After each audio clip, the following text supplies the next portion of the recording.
Hello student, तो last time मैंने introduction दिया हुआ था पूरा कि क्या क्या मैं बताऊंगा, कैसे बताऊंगा, पूरा चैप्टर खत्म हो जाएगा।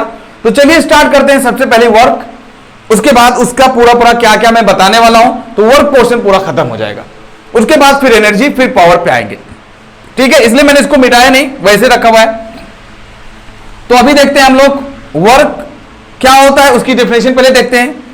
तो चलिए भाई, सबसे पहली बात देखते हैं हम लोग वर्क की डिफिनेशन। ठीक है, सबसे पहला पार्ट खत्म करते हैं। एक एक बात यहां पे लिखता रहूंगा यार, यहां पे लिखता रहूंगा, ये पूरा काफी है। ठीक है, समझने के लिए वहां पे रहने दो, जो खत्म हो जाएगा उसको मिटा दूंगा। तो फर्स्ट पोर्शन स्टार्ट करते हैं। Portion number 1, that is called work.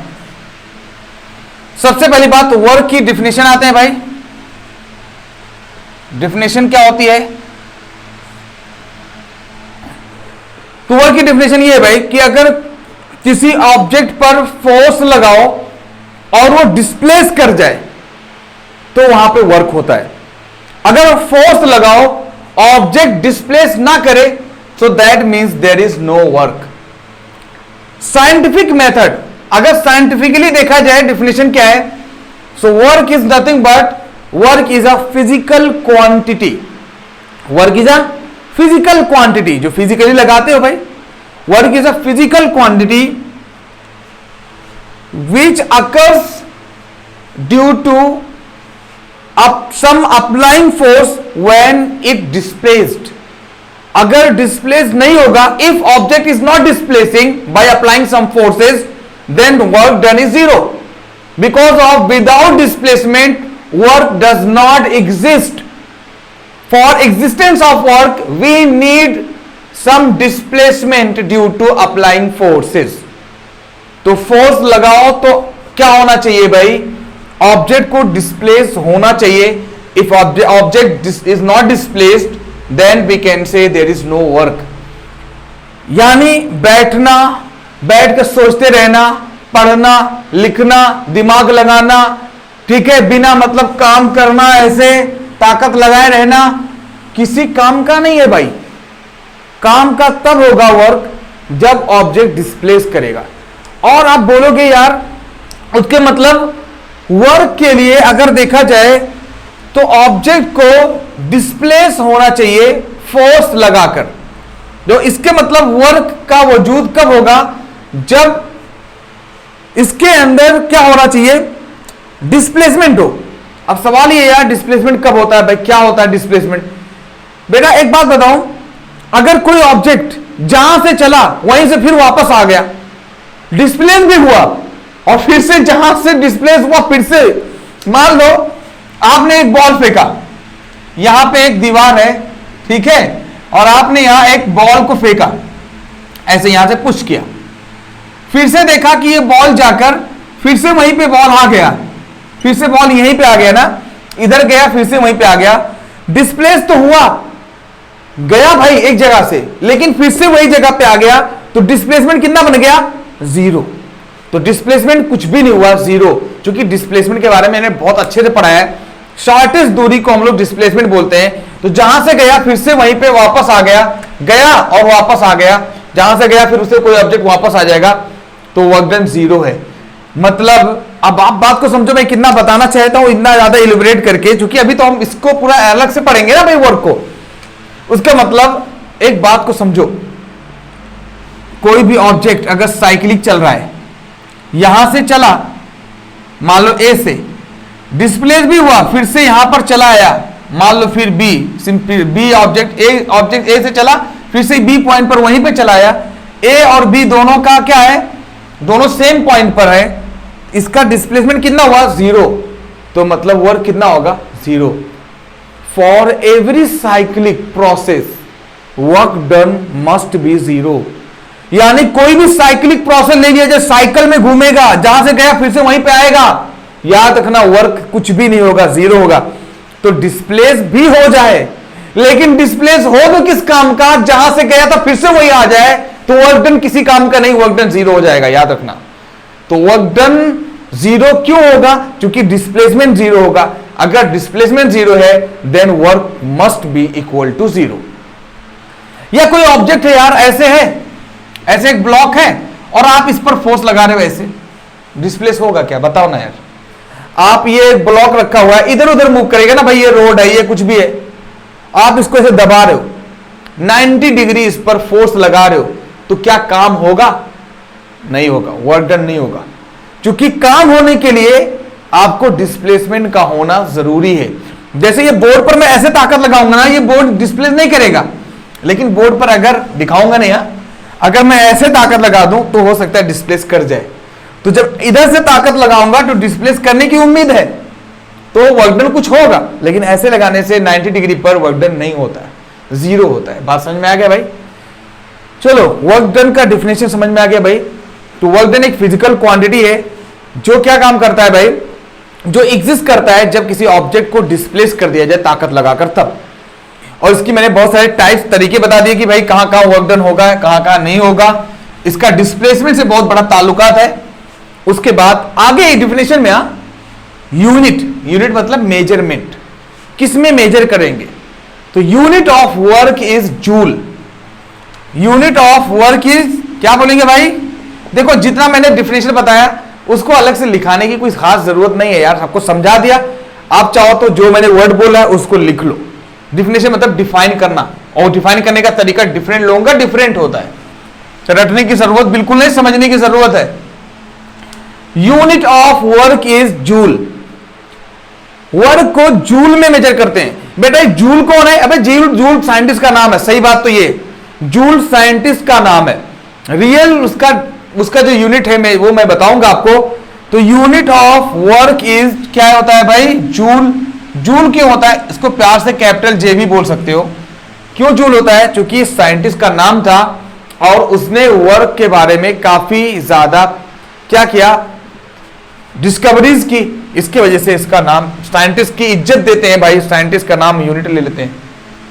Okay बेटा, यूनिट जो होता है ना, जो मेजरमेंट करने का तरीका होता है ना, वो दो तरीके से होता है। मैं आपको इतना डिटेल में बता रहा हूं क्योंकि ये आपके सिलेबस में जाना है, आपको समझना है। किसी भी चीज को मेजरमेंट करने का ना दो तरीका होता है। देखो जैसे 5 किलो, आप देखो कुछ सामान होता है, जाते हो आप भाजी खरीदने, है कि नहीं, बटाटा खरीद लिया, कुछ भी खरीदते हो तो केजी से मिलता है, टमाटर लिया केजी से मिलता है। और छोटी दुकान पे जब जाते हो जहां पे महंगा सामान होता है वहां पे ग्राम चलता है। जैसे सोना खरीदने जाओगे, चांदी खरीदने जाओगे तो वहां पे किलो से मेजर करता है क्या सामने वाला? जब महंगी चीज होती है तो ग्राम में मेजर करता है। क्यों ग्राम में मेजर करता है? क्योंकि ग्राम छोटा क्वांटिटी है तो गलत होने के चांस कम होते हैं, ज्यादा टेंशन नहीं होगा। किलो में जब मेजर करोगे तो काफी हद तक नुकसान होने के चांस होते हैं जब बड़ी यूनिट होती है। तो बेटा आप रियल लाइफ में देखते हो चीजें दो तरीके से मेजर करते हैं, एक छोटी यूनिट, एक बड़ी यूनिट। तो आप ऐसे सिंपल समझो, आगे चलकर आप बहुत डिटेल में पढ़ोगे, 11th में पढ़ोगे, पहला ही चैप्टर स्टार्ट है यूनिट एंड डायमेंशन। लेकिन मैं आपको अभी बता दूं कि अभी आप दो तरीके से यूनिट हमेशा पढ़ा करोगे। एक छोटी यूनिट, तो यूनिट हमारी दो तरीके से होती है भाई, एक छोटी यूनिट, एक बड़ी यूनिट। मैं ऐसे बोल रहा हूं, छोटी यूनिट एक बड़ी यूनिट। तो बड़ी यूनिट ज्यादातर बोलते हैं, बड़ी यूनिट का नाम है MKS सिस्टम और दूसरा छोटी यूनिट का नाम है CGS सिस्टम। याद रखना बेटा, बहुत डिटेल में पढ़ेंगे, ठीक है, ये सब चीजें आगे चलकर, लेकिन अभी यहां पे इतना ही समझो। CGS सिस्टम, तो चीजों को मेजर करने का दो तरीका होता है, एक होता है MKS सिस्टम, दूसरा होता है CGS सिस्टम। MKS होता है बड़ी यूनिट के लिए और ये छोटी यूनिट के लिए, ऐसे सिंपल हिंदी में समझ दिया, ठीक है। ये छोटी यूनिट CGS होता है और MKS मतलब बड़ी यूनिट होती है। ओके, MKS मतलब भाई मीटर, केजी, सेकेंड, यानी हर चीज जो बड़ी में रहेगा, मीटर में लिखा रहे, केजी में लिखा रहे, सेकेंड में लिखा रहे तो बड़ी यूनिट कहलाती है, ठीक है। सेंटीमीटर, ग्राम और सेकेंड में लिखा रहे तो उसको हम लोग छोटी यूनिट बोलते हैं। तो याद रखना, ऐसे जूल जो वर्क होता है उसको मेजर करते हैं बड़ी यूनिट में, उसका नाम, बड़ी यूनिट का नाम है जूल। वर्क का बड़ा यूनिट का नाम है जूल, लेकिन छोटे यूनिट का नाम है अर्ग, ERG। डरना नहीं है, ठीक है, टेंशन खत्म। तो कोई बोले what is the CGS unit of work, तो आप बोलोगे erg. But what is the MKS unit of work, you have to say joule, ठीक है। तो जूल और अर्ग समझ में आ गया बेटा। अब आगे चलकर बताऊंगा कि एक जूल बराबर कितना अर्ग होता है, तो 1 जूल इज इक्वल टू, आप चाहो तो यहां पे लिख लो यार, 1 जूल इज इक्वल टू, तो कितना अर्ग होता है, ठीक है, ये सब चीजें पढ़ेंगे। 1 जूल कितना अर्ग होता है उसको मैं निकाल के दिखाऊंगा, ठीक है, अगर आपके सिलेबस में आया नॉर्मली तो मैं दिखाऊंगा भी। तो पहले जूल का मतलब आप जानते ही नहीं हो, जूल मतलब आपको मेजरमेंट करने का तरीका मालूम हो गया। तो 1 जूल बराबर कितना अर्ग होगा इसको हम लोग बताएंगे, क्योंकि जूल बड़ा है तो उसको छोटे में चेंज करने के लिए जाहिर सी बात है, बड़ा यूनिट रहेगा तो छोटा यूनिट में आएगा तो वो क्या होगा, ज्यादा आएगा, जाहिर सी बात है। 1 किलोग्राम में 1000 ग्राम होते हैं, वैसे 1 जूल के अंदर क्या होगा, 10⁷ अर्ग होता है, ठीक है, 10⁷ अर्ग, ये 10⁷ अर्ग होता है, ठीक है। 10⁷ मतलब कितना हो गया यार, 10 लाख, 1 करोड़, है कि 10⁶ मतलब कितना होता है, 10 लाख, तो ये 1 करोड़ हो गया। ओके, समझ में आया भाई? चलो ये बात तो नॉर्मल है, बहुत क्लियर हो गई। ओके, यूनिट भी बता दिया। अब आते हैं फॉर्मूले में। तो जो बात, अब इसको बताओ, हटाओ ना भाई, समझ में आएगा ना, लिख लो, ऐसे नोट्स बना लो, ऐसे अपनी भाषा में बनाओ। You have to just prepare by in your own language, वो ज्यादा इंपॉर्टेंट है, वो ज्यादा इंपॉर्टेंट है। अगर वो समझ में आ गया that means everything is okay, और जब वो नहीं समझ में आया ना तो नथिंग यू हैव, सारा चीज बेकार हो जाएगा। समझना जरूरी है किसी चीज को, है कि नहीं? साइंटिस्ट बनने के लिए किसी लैंग्वेज की जरूरत नहीं होती है, बेवकूफी होने की जरूरत नहीं है। साइंटिस्ट होने के लिए आपको अपनी भाषा, अपने दिमाग के अंदर किसी चीज को समझने की जरूरत होती है, कैसे समझते हो, तभी जाके उस पर आगे बढ़ सकते हो, ठीक है। उसके लिए किसी लैंग्वेज की जरूरत नहीं होती कि नहीं ये लैंग्वेज पार्टिकुलर रहेगा तो आप साइंटिस्ट बन पाओगे, ठीक है। तो आप अपने आप को, स्किल को मजबूत करो, समझने की कोशिश करो। चलो देखते हैं इसका फॉर्मूला, देखते हैं भाई वर्क का फॉर्मूला। तो वर्क का जो है हमारा फॉर्मूला देखते हैं। फॉर्मूला मतलब ये हुआ यार कि जो मैं यहां पे डिफाइन कर रहा था ना उसको फॉर्मूले के फॉर्म में चेंज करूंगा। तो एक बात बताओ बेटा, वर्क को डिनोट करते हैं W से, या कभी कभी WD से बोलते हैं, वर्क डन। तो याद रखना, मैं W बोल दूं, work W is equal to, तो ये क्या होता है, वर्क होता है, वर्क, ऐसे मैं अगर ऐसे बोलूं व्हाट इज वर्क, तो आपने बताया force into displacement is called work. आप ही खुद बोल रहे थे कि जब किसी ऑब्जेक्ट पर फोर्स लगाओ और वो डिस्प्लेस कर जाए दैट इज कॉल्ड वर्क। तो वर्क को अगर W से डिनोट कर दें और फोर्स को F से डिनोट कर दूं, डिस्प्लेसमेंट को बेटा D से कर दूं, तो W is equal to F into D या F इंटू एस। डिस्प्लेसमेंट को अगर आप S से डिनोट करना है F इंटू एस कर दो भाई, मुझे कोई ऑब्जेक्शन नहीं है, ठीक है। तो work done is equal to force into displacement, इस पे कोई ऑब्जेक्शन है नहीं है। फॉर्मूला, मैं क्या बोला, फॉर्मूला क्या होता है, किसी भी डिफाइन चीज को उसको शॉर्ट फॉर्म में मैथमेटिकल एक्सप्रेशन कर देना, मैथमेटिकली उसको एक्सप्रेस कर देना, डिनोट कर देना, that is called what, formula. जो फॉर्मूला क्या है, मैंने मैथमेटिकली इसको एक्सप्रेस कर दिया। So work done is equal to F into S, F means force, S म्हणजे क्या, displacement. So work done is equal to force into displacement. Clear हुआ? ओके, अब आप यहां से कुछ आगे बढ़ाते हैं काम को। तो आपको यह समझ में आ गया, नॉर्मल बात। अच्छा, मैं इसको और आगे बढ़ाना चाहूं तो work done is equal to force into displacement. अच्छा, फोर्स की जगह पर क्या मास इंटू एक्सीलरेशन लिख सकते हैं, इंटू डिस्प्लेसमेंट। तो work done is equal to mass भी तो लिख सकते हैं, मास, मास, एम मतलब मास, ए मतलब एक्सीलरेशन, एस मतलब डिस्प्लेसमेंट।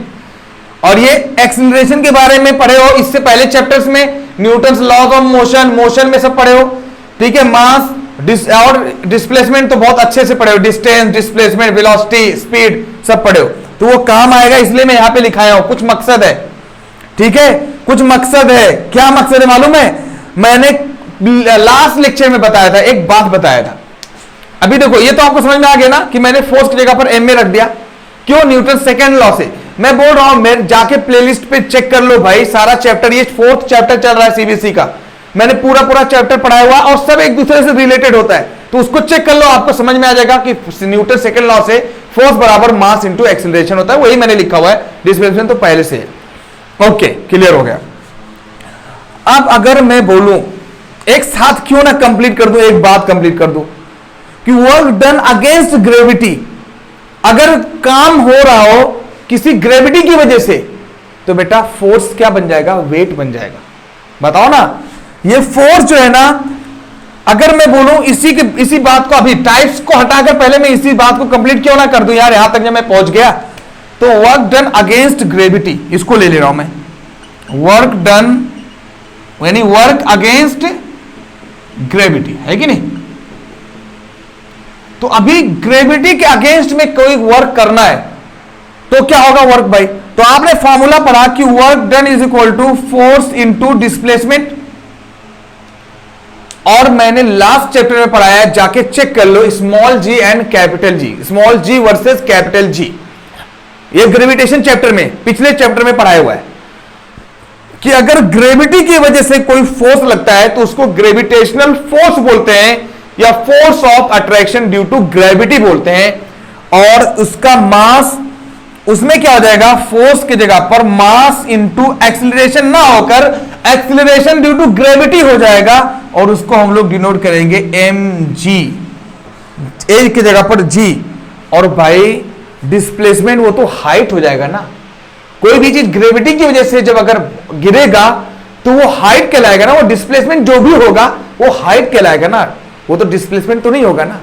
तो यहां s के जगह पर h लिख देंगे तो हो जाएगा work done due against gravity is mgh।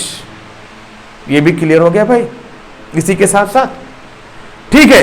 अभी हम लोग आते हैं टाइप्स में, ये समझ में आ गया ना भाई, वर्क डन अगेंस्ट ग्रेविटी मतलब क्या, अगेंस्ट ग्रेविटी मतलब क्या, work done occurs due to gravity is called work done against gravity, and instead of force there will be weight। तो वेट की जगह पर हम लोग क्या काम कर देंगे, फोर्स की जगह पर वेट कर देंगे, and weight is equal to mass into gravity होता है, और जिस फॉर्मूले में रख देंगे और ये फॉर्मूला बन जाएगा mgh, mass, gravity and h means height and w means work done. हो गया ये बात। आगे हम लोग पढ़ते हैं टाइप्स ऑफ वर्क, ठीक है, ये क्लियर, इसको हटाओ। इसके बाद आगे हम लोग पढ़ेंगे टाइप्स ऑफ वर्क। तो आपको ये समझ में आ गया भाई, मैथमेटिकल एक्सप्रेशन कोई पूछे व्हाट इज वर्क डन, तो आप बोलोगे F into S, force into displacement, force के यहां पर मास इंटू एक्सेलरेशन भी लिख सकते हो, अगर ग्रेविटी की वजह से हो रहा होगा तो mg लिख दोगे और h लिख दोगे s की जगह पर, ये आपका आधा काम हुआ। अब आगे बढ़ते हैं हम लोग टाइप्स ऑफ वर्क। तो वर्क के टाइप्स पढ़ते हैं भाई, इसके टाइप्स पढ़ते हैं। तो मैंने 3 टाइप्स बताया हुआ है, 3 टाइप्स बताया हुआ है, तो हर चीज की डिफिनेशन अरे बता देंगे यार, अभी डिफिनेशन क्या है ये, लेकिन पहले इसको समझ लो तो लोग क्या होता है भाई। तो सबसे पहली बात टाइप्स यहीं पे बता दे रहे यार, है कि नहीं, उसको इतना मिटाऊं, चल भाई अभी टाइप्स आते हैं, ये भी मिट गया, ये भी खत्म हो गया, जो खत्म होता है उसको मिटाते जाओ, जगह खाली करो। टाइप्स पे आते हैं। तो टाइप्स भाई एक तो हो गया पॉजिटिव वर्क, तो वर्क के हम लोग टाइप्स में आ गए। टाइप्स में नंबर 1 हो गया पॉजिटिव वर्क डन, दूसरा हो गया भाई नेगेटिव वर्क डन, और तीसरा हो गया कौन सा, जीरो वर्क डन, WD मतलब वर्क डन, वर्क डन मतलब काम होना, कितना काम हुआ। Okay, positive negative zero. क्या करते हैं ना भाई, सिंपल सा इसका एक छोटा सा डायग्राम बना देते हैं यार, बस समझ में आ जाएगा। एक काम करो, ये एक ब्लॉक है, ऐसे यहां पर रखा हुआ है एक ब्लॉक भाई, ठीक है, ऐसे रोड है, यहां पे एक ब्लॉक रखा हुआ है, ऐसे एक ब्लॉक रखा हुआ है। आपने क्या किया, इधर फोर्स लगाओ, ताकत लगाओ, इधर फोर्स लगाओ, ठीक है। अब बताओ क्या होगा, और इधर फोर्स लगाओ और ये इधर डिस्प्लेस करने लगे, इधर डिस्प्लेस करने लगे, फोर्स लगाओ और ये जिधर फोर्स लगा रहे उधर डिस्प्लेस करने लगे। पहला ब्लॉक, पहला ग्राफ मैंने बना दिया। दूसरा क्या काम करो, आपने वेल में कभी देखा है कुएं के अंदर ऐसे पुली लगी होती है, कुआं ऐसे होता है, किसने वेल देखा है भाई, कुआं है कि नहीं, ऐसे गहरा सा होता है, ठीक है, और इसके अंदर क्या होता है, ऐसे एक ऊपर पुली लगी होती है, यहां पे बकेट होता है, ऐसे एक बकेट होती है इसके अंदर, और इधर क्या काम करता है, बंदा खींचता है, इधर ताकत लगाता है, इधर क्या करते हैं, ताकत लगाते हैं, फोर्स इधर लगाते हैं डाउनवर्ड में, और बकेट क्या होती है, ऑटोमेटिक किधर जाएगी, अपवर्ड में। तो बकेट जो डिस्प्लेस करेगी, एस मतलब डिस्प्लेस, एस मतलब यहां पे लिख दो भाई डिस्प्लेस, एस मतलब फोर्स, यहां पे लिख दोगे डिस्प्लेसमेंट, है कि नहीं, डिस्प्लेसमेंट, और ये क्या है हमारा, फोर्स। ठीक है, यहां पे आप फोर्स लगा रहे हो और ये क्या हो रहा है, डिस्प्लेस हो रहा है। बात को समझो, मैं क्या बताना चाहता हूं, फिगर ही बता दिया होगा अगर आप थोड़े समझदार होगे, फिगर ही बता दिया, मुझे बताने की जरूरत नहीं पड़ रही शायद। अब आप क्या है, वही यही सेम चीज है, सेम एक ब्लॉक है, बहुत बड़ा ब्लॉक बना दिया रे भाई, कोई दिक्कत नहीं है, क्या करना है, मिटाना ही तो है, एक ब्लॉक है, ठीक है, ये ब्लॉक है भाई, और आप इस पर क्या काम करो, ऐसे फोर्स ऊपर की तरफ लगाओ, फोर्स ऊपर से लगाओ, फोर्स ऊपर की तरफ इस पर फोर्स लगाओ, तो क्या इसके अंदर कोई डिस्प्लेसमेंट होगा भाई, जीरो होगा। अब बात को आपको समझ में आ गया होगा। पॉजिटिव वर्क डन का मतलब क्या होता है, अगर किसी ऑब्जेक्ट पर फोर्स जिस डायरेक्शन में लगाओ उसी डायरेक्शन में अगर डिस्प्लेसमेंट हो जाए, उसी डायरेक्शन में अगर मूव करने लगे, तो उसका नाम होता है पॉजिटिव वर्क डन। अब इसको इंग्लिश में कैसे बोलेंगे सर, हिंदी में समझा देते हो, अरे यार इसको चेंज कर लो, ट्रांसलेट कर दो, डिफिनेशन है, चेंज कर दो, कोई फिक्स नहीं है, मेरे जैसा ही बोलो, बुक की तरह रटो, ठीक है। What is positive work done, तो if an object, if an, ऐसे बोल सकते हो, if a force is applying to an object and that object is displacing on the direction of force, then there will be a positive work done. और नए तरीके से बोल दो भाई कि if object is moving in the same direction where the force is applying, then it is said to be positive work done. भाई हिंदी में अगर बोलेंगे तो कैसे बोलेंगे कि अगर किसी ऑब्जेक्ट पर फोर्स लगाओ, जिस डायरेक्शन में फोर्स हो उसी डायरेक्शन में अगर ऑब्जेक्ट मूव करने लगे, डिस्प्लेस हो जाए, तो हम लोग उसको पॉजिटिव वर्क डन बोलेंगे। मतलब अच्छी बात है यार, जिधर मैंने कोशिश किया उधर ही वो डूब, उधर ही वो भागा। भाई किसी ऑब्जेक्ट को ढकेलो तो जिधर फोर्स लगा रहे उधर ही वो भाग रहा है, तो उसके मतलब वो पॉजिटिव वर्क डन हो गया। दुनिया में अक्सर ऐसे ही होता है कि नहीं, किसी भी चीज को जिधर ढकेलते हो ना, लगभग वो उधर ही जाता है।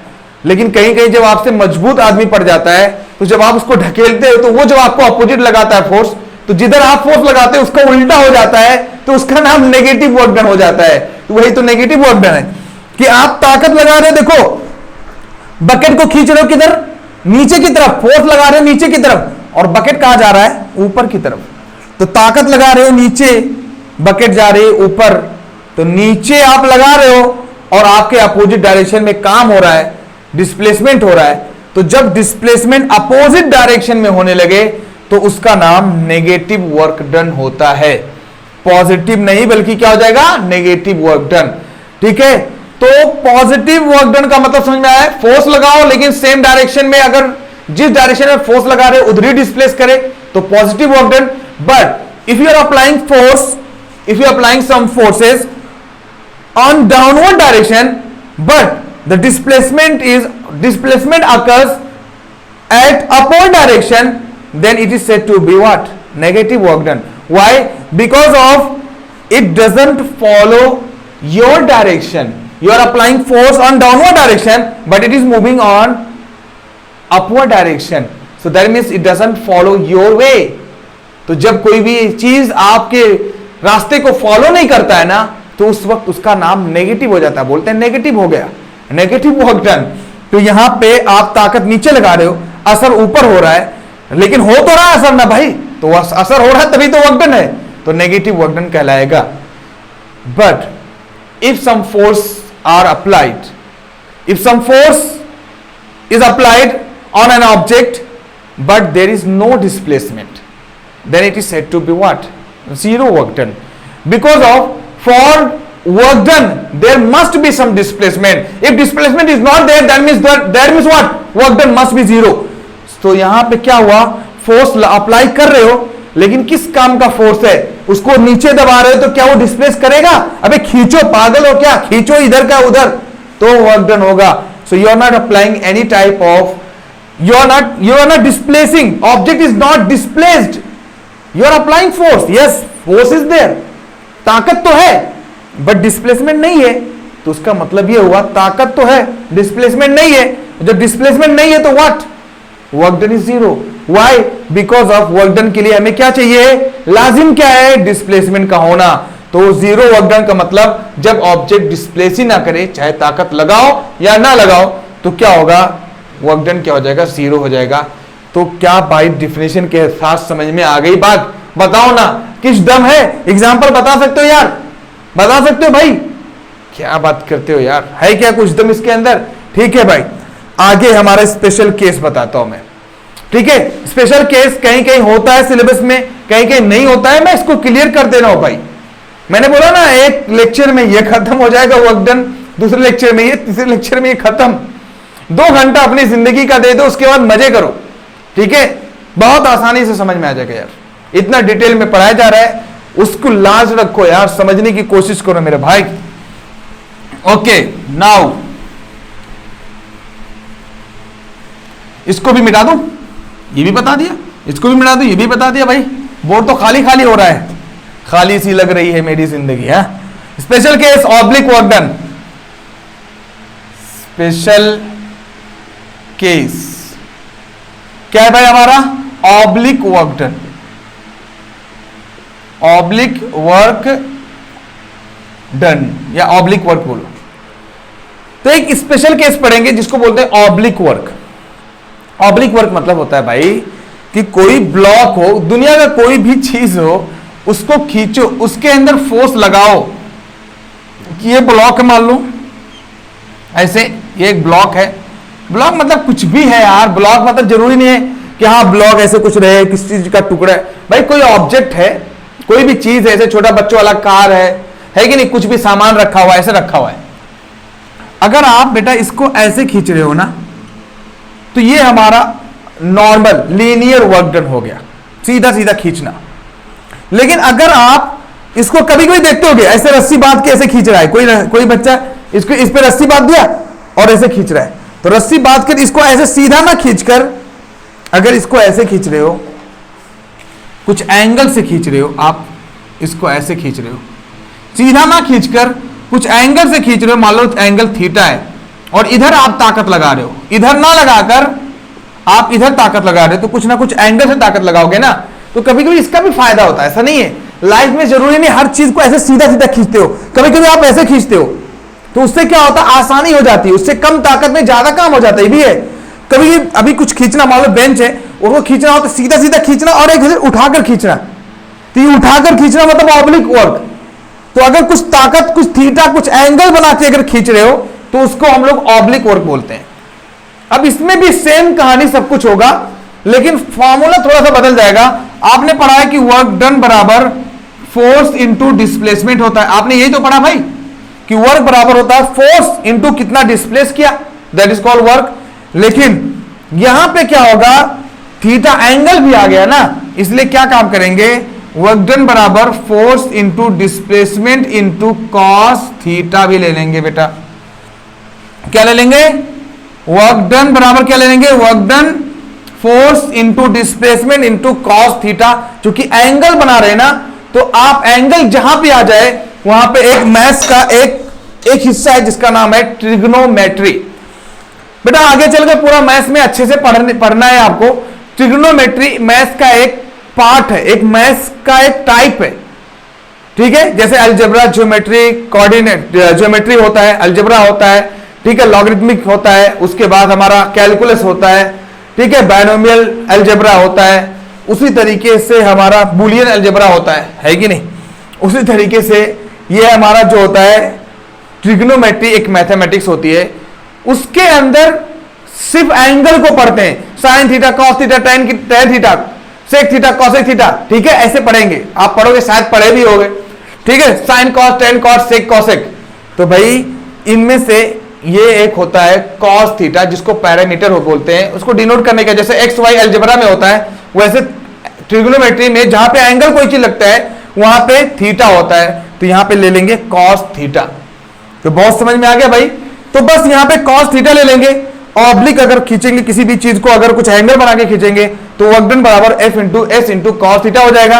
और एक बात बता दो बेटा आपको जानकारी के लिए, हो सकता है शायद आपको आगे चलकर ये काम ही आए बहुत ज्यादा, कि अगर मान लो थीटा बराबर 0 ले लिया जाए, यहां पर थीटा बराबर 0 ले लिया जाए, तो वर्क डन बराबर हो जाएगा force into displacement into cos 0। और कोई बोलेगा कॉस 0 कितना होता है, तो आप यहां पे ऐसे लिख लो कि कॉस 0 कभी भी लिखा रहे, कॉस, ये कॉस है बेटा, एस है, हाँ ये एस है, एस सही से नहीं लिखा था, ठीक है। तो कॉस 0 का मतलब होता है हमेशा 1, तो बराबर वर्क डन बराबर हो जाएगा कितना भाई, F इंटू एस, बस क्योंकि cos 0 हो जाएगा 1, तो इसके यहाँ पर 1 लिखेंगे तो F इंटू एस मिल जाएगा, तो वर्क डन बराबर हो जाएगा F इंटू एस। तो ये बात आप अच्छे से दिमाग में रखो कि अगर कोई बोलेगा कि ऑब्लिक केस में अगर थीटा 0 हो, अच्छा बेटा थीटा 0 का मतलब क्या होता है, थीटा 0 का मतलब ये हुआ ना कि कुछ भी आप उठाने रहे हो, सीधा सीधा लीनियर खींच रहे हो, देखो ना जैसे जैसे इसको उठाते जाओगे ना, ऐसे उठाते जाओगे, थीटा ये एंगल है ना बढ़ता जाएगा बढ़ता जाएगा बढ़ता जाएगा। ऐसे इसको खड़ा करके अगर सीधा सीधा ऐसे ले आओगे ना तो ये 90 डिग्री बन जाएगा। सोचो ना, ये 90 डिग्री बन गया, 90 डिग्री बन गया ये। तो जब थीटा कम करते करते सीधा ले आओगे तो थीटा 0 बन जाएगा। तो जब थीटा 0 हो जाएगा तो वर्क मैक्सिमम मिलेगा, सीधा सीधा आप खींच लोगे, तो वर्क डन बराबर सेम फॉर्मूला बन गया। क्यों, लीनियर वाला तो आप ऐसे भी पहले पढ़े थे, वर्क डन बराबर फोर्स इंटू डिस्प्लेसमेंट। तो ये फॉर्मूला भी बहुत मदद करेगा कि देखो एंगल से एंगल रखोगे और पता चलेगा कैसे आप खींच रहे हो। दूसरा ये है कि अगर मान लो थीटा बराबर 90 ले लिया जाए भाई, ये वाला केस, थीटा बराबर इस फोर्स को उठाते उठाते डायरेक्ट कहां ले आए, यहां पे ले आए भाई, थीटा बराबर 90 ले आए, मान लो ऐसे ऐसे इधर फोर्स लगा रहे, वर्क डन कुछ नहीं मिलने वाला, हाँ तो वर्क डन यहां पे थीटा बराबर 90 रख दोगे तो cos 90, तो बेटा cos 90 बराबर कितना होता है ये मालूम होना चाहिए, तो cos 90 बराबर कितना होता है भाई 0। कभी भी कोई पूछे व्हाट इज cos 90, तो cos 90 0 हो जाएगा, तो किसी चीज को 0 से मल्टीप्लाई करोगे तो बेटा आंसर क्या आ जाएगा, ऑटोमेटिक 0। सही बात है यार, ये तो हम लोग पहले से पढ़े थे कि जब सीधा सीधा लगाओगे फोर्स 90 डिग्री एंगल से तो कुछ वर्क ही नहीं मिलेगा, 0 वर्क मिलेगा। तो आपको तो वैसे भी मिल गया। तो भाई ऑब्लिक कहीं ना कहीं फायदेमंद है कि अगर थीटा 90 ले लेंगे, थीटा कुछ भी ले लोगे, देख रहे हो आपको जानकारी मिलती जा रही है ना। अब बेटा अगर मान लो यही ऑब्जेक्ट पर उल्टा फोर्स लगा रहे हो, ये ऑब्जेक्ट पर किधर फोर्स लगा रहे हो, ये 90 हो गया, फिर से 90 और ले लो तो यहां पे आ जाएगा, ऐसे सीधा सीधा आ जाएगा।